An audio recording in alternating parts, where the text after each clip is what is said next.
Le risque qui nous attend, c'est premièrement que nous préférions des robots. Donc, premièrement, c'est humanisation des robots, et deuxièmement, c'est robotisation de l'humain.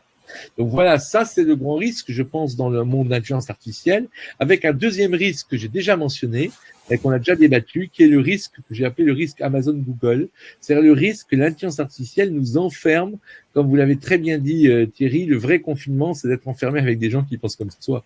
Et donc le vrai risque, c'est aussi le grand risque, c'est aussi ça, c'est que l'intelligence artificielle, en fait, nous enferme dans une bulle qui nous sépare du reste du monde, au plan des idées, au plan de toute une série de choses. Donc, pour cela, je vous l'ai dit, déjà, toujours effectivement lire des choses, des gens qui ne pensent pas comme vous, chercher, etc.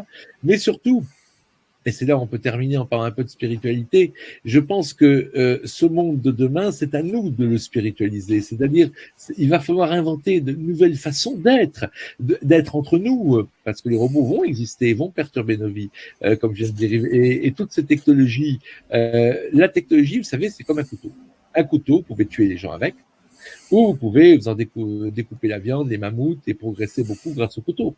Et donc, c'est tout le problème, c'est quel usage allons faire de cette technologie extraordinaire. Nous avons besoin de conscience. Teilhard de Chardin disait que l'être humain n'est pas un être matériel faisant une expérience spirituelle, mais un être spirituel faisant une expérience humaine. Eh bien, c'est à nous de donner à cette expérience humaine son sens, et c'est à nous de donner raison à cette très belle phrase de Pierre Teilhard de Chardin, parce que quand on voit effectivement le monde actuel, quand on voit les souffrances, les douleurs, etc. Et il y en aura encore plus demain, malheureusement, je le prédis, parce que justement, les transitions se font jamais facilement. Eh bien, quand on verra ce monde-là, on va se dire, oh là, ça va mal, oui, mais l'enfantement aussi fait des douleurs. Et Teilhard disait, le monde n'est pas malade, il enfante.